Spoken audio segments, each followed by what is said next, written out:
Relationships are interactions between people or humans which serve to satisfy our needs in the physical world and in the ocean of abundance. There are three fundamental elements in creating powerful relationships: communication, language, and agreement on the definitions of words and concepts. Every relationship is based on communication. Every communication is based on language. And every language is based on agreement on the definitions of words and concepts.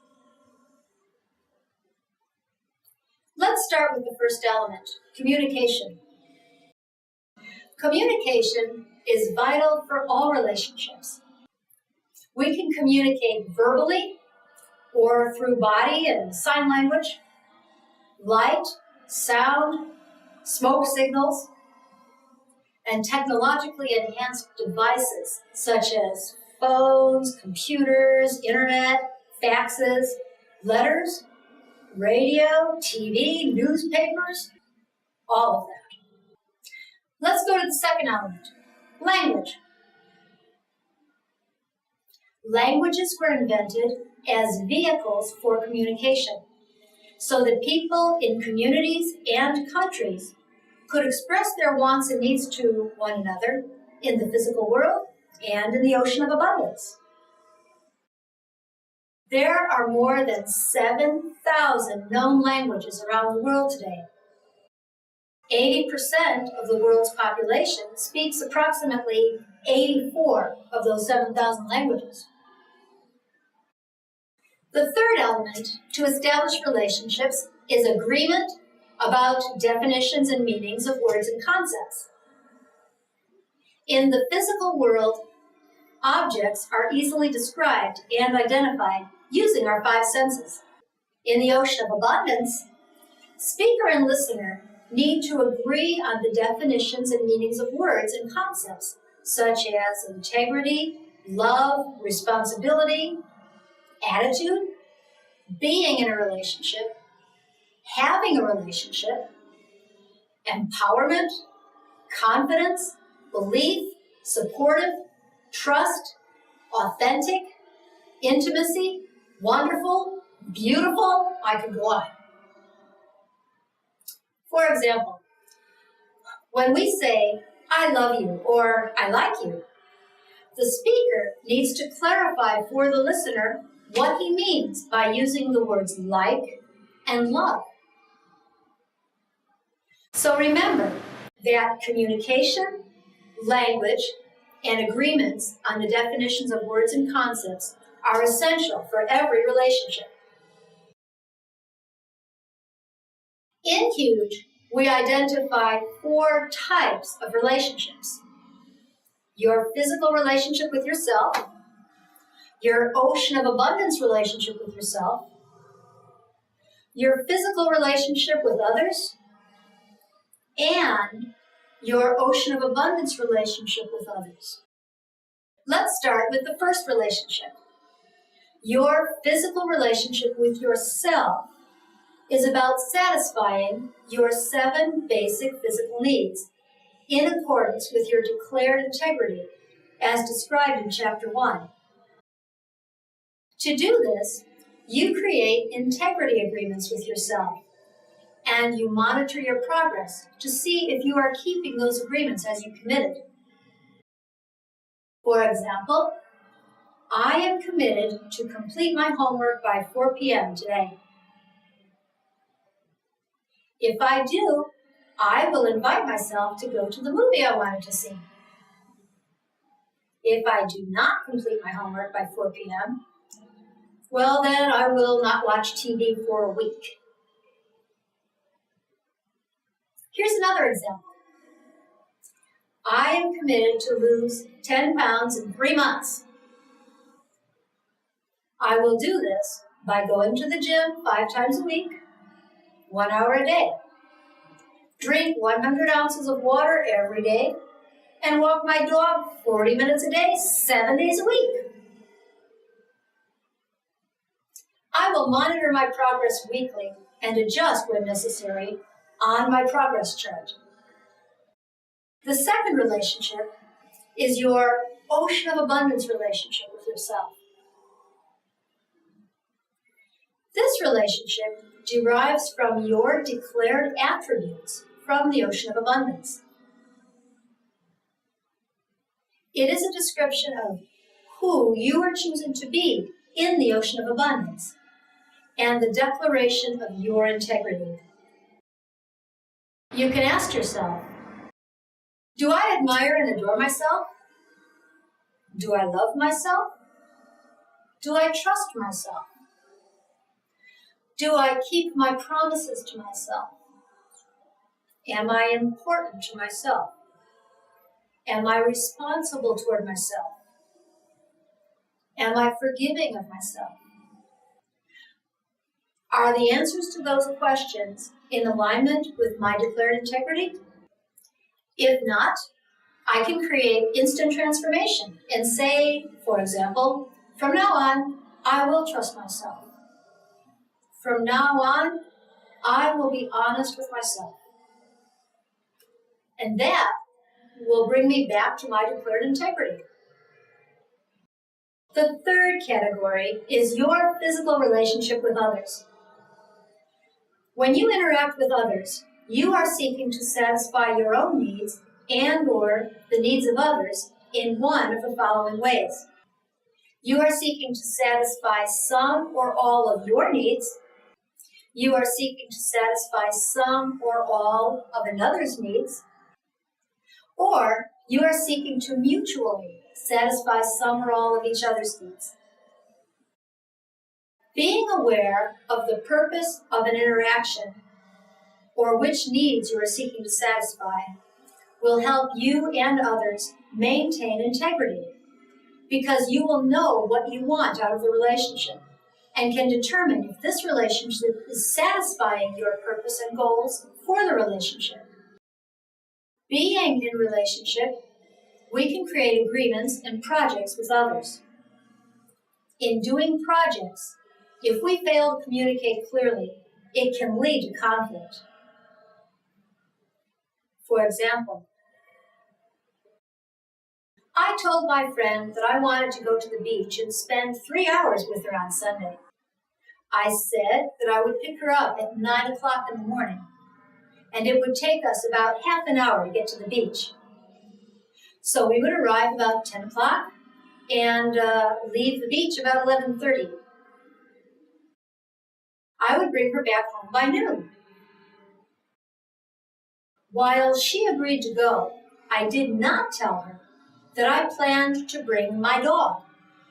So when I arrived to pick her up on Sunday, she immediately got upset and told me that she would not go to the beach with me because she did not like big dogs. Our plans were disrupted because I did not provide the necessary piece of information to help her decide whether to go or not if I brought the dog. If I had communicated in the beginning that I was planning on bringing my dog and had known that she would not go if I brought the dog, I could then have made the decision to leave the dog at home so that we could have spent the time together as planned.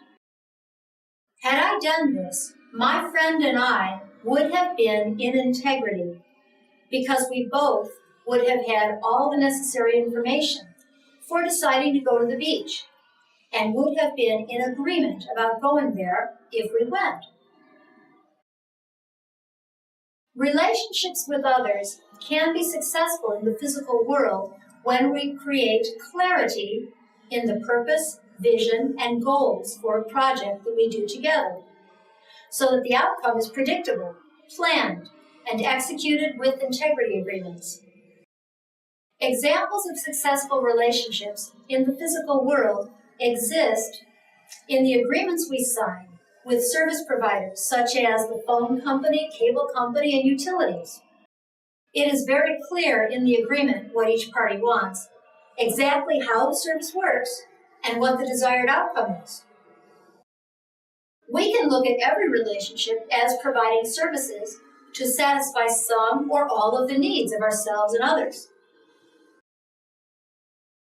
The fourth category of relationships is our ocean of abundance relationship with others.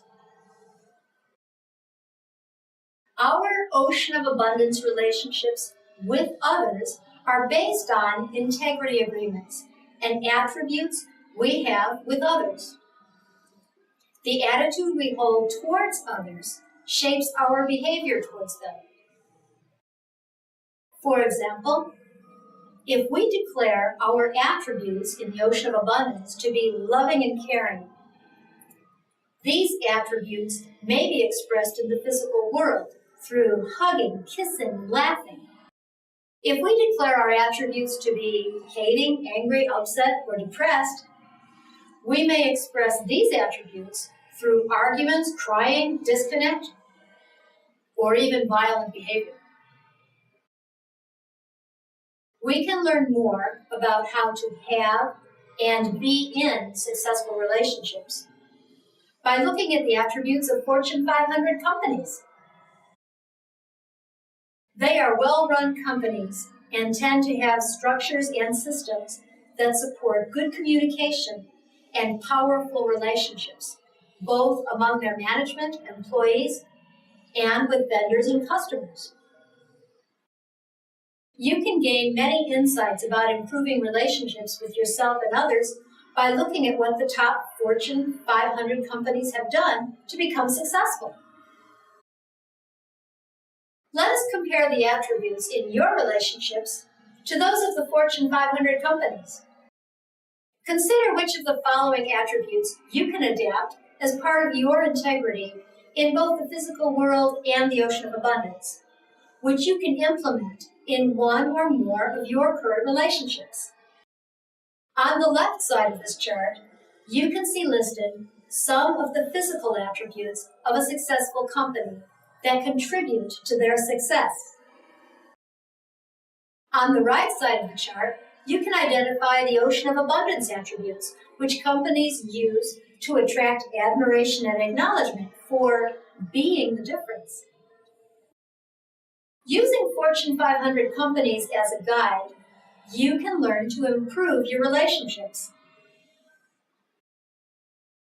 In our quest for satisfaction in relationships, we may choose to have intimate relationships in the physical world and or be in intimate relationships in the ocean of abundance. Intimate relationships are exclusive interactions with one or more people with whom we want to share our activities and projects in the physical world and our communications in the ocean of abundance. In accordance with our physical needs and integrity agreements, we may choose to interact with only a limited number of people to satisfy those needs. For example, people involved in sexual activities may agree not to share this information with others. Corporate and business decisions may likewise only be shared between owners, board members, or shareholders. Intimate relationships in the ocean of abundance are defined by the level of transparency in our communication. In Huge, we define 3 levels of intimacy. The first, or highest level of intimacy, is being authentic. This means that we are willing to share all our thoughts with no hidden agendas or secrets. We share our actions from the past, reveal information from our database, the subconscious mind, and share our intentions, promises, and commitments for the future. We share our knowledge and belief and our attributes from the ocean of abundance, such as, I am happy now, or I am angry or sad. Accepting each other for who we are can be key to a lasting relationship.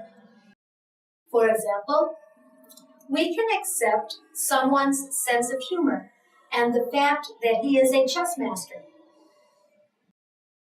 We may accept that someone is a smoker even though we ourselves do not like to smoke. Being authentic requires being honest, trusting, and vulnerable. The second level of intimacy is being honest. At this level, you tell some of the truth about who you are. For example,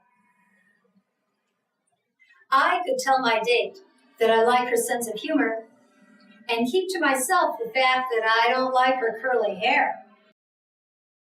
As a witness in the courtroom, I am sworn to tell the whole truth, but only about the case. The third level of intimacy is being trusting. We trust others when we are willing to share our thoughts and actions with them and expect them to interact with us in a supportive and understanding manner, which will result in creating integrity in the physical world and the ocean of abundance. For example, we loan our friend or relative $500 and trust them to pay us back. I disclose to my girlfriend that I'm an alcoholic and that I am now in rehabilitation. Those actions make us vulnerable, since we depend on others to accept us the way we are. In this chapter, we have talked about the three elements of relationship, i.e., communication, language, and the definitions and meanings of words and concepts. We have also listed the 4 types of relationships. We understood how Fortune 500 companies could contribute to our knowledge. And finally, we talked about the 3 levels of intimacy in relationships. Before we close, we would like to emphasize that there is a difference between having a relationship and being in a relationship. Having relationships means that we are doing something in the physical world. Being in a relationship means that we are applying attributes from the ocean of abundance in our relationships. By applying attributes from the physical world and the ocean of abundance in our relationships, we can clearly communicate our wants and needs and help others with their needs and apply what we have learned to create a fulfilling life, global harmony, and peace on earth.